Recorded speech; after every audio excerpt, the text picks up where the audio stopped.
All right, our next situation is when we write net ionic equations with acids and bases. So I'm going to start with a simple strong acid, strong base. That's the first thing you got to be able to identify. So I'm going to start with HCl, and I'm going to mix it with barium hydroxide because that's fun. Okay? Those are both strong. That is the first thing I do to identify it. So I know they're strong. I know that when an acid and a base get together, they make a salt, which would be BaCl2 in this case, and that'll be aqueous, plus H2O liquid.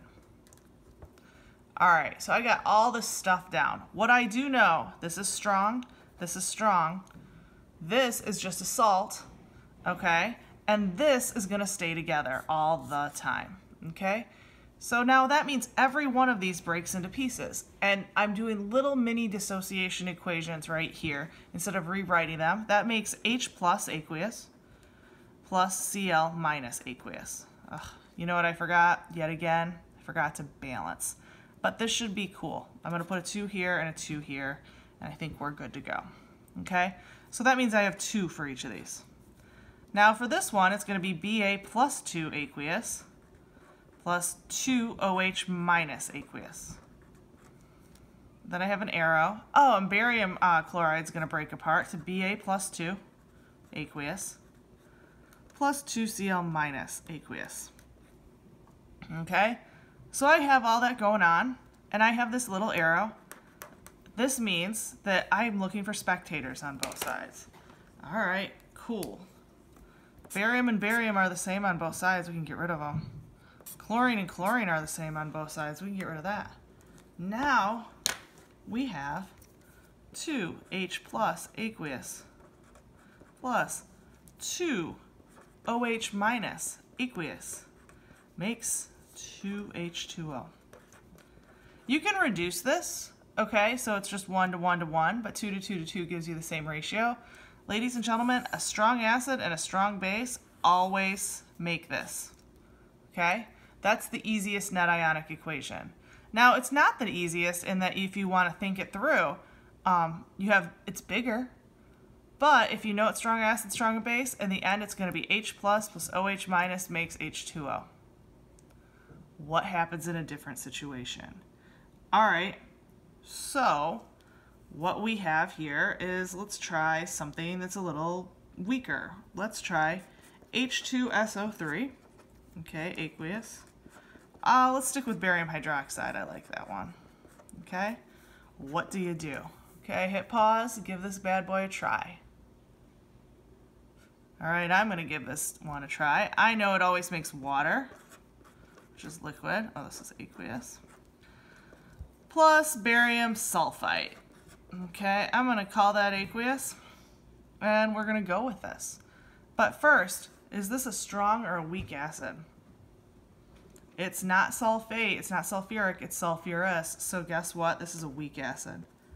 Barium hydroxide is a strong base. Water is just water, and this is the salt that's aqueous. So now, I'm going to take out my red pen. I'm going to circle all the things that don't break up. Weak acids don't break up. Liquids don't break up. Only these two break up. So I'm going to make the little net ionic equations. Ba plus 2, and then I'm going to put aqueous plus 2 OH minus aqueous. There they are. Cool. All right. Our next one would be Ba plus 2 plus SO3 minus 2. They're both aqueous.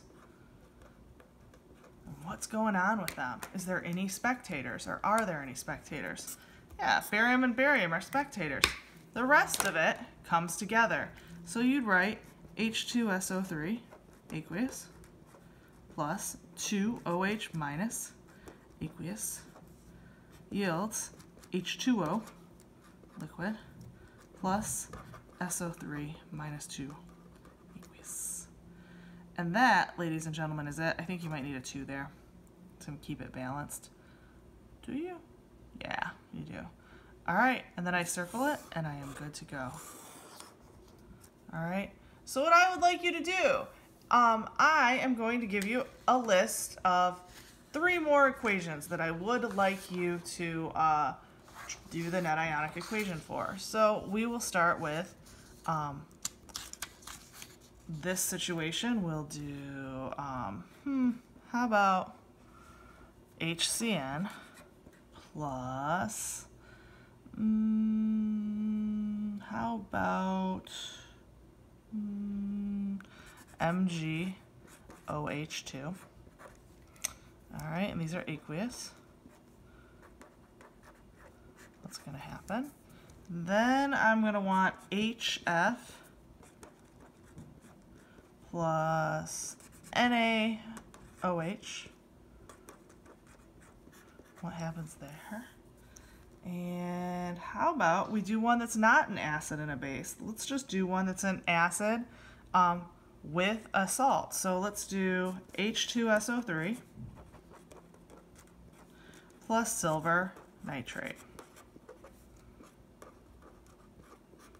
Okay, I would like to see those 3 problems done and you show me the answers to them before you do your remediation next week.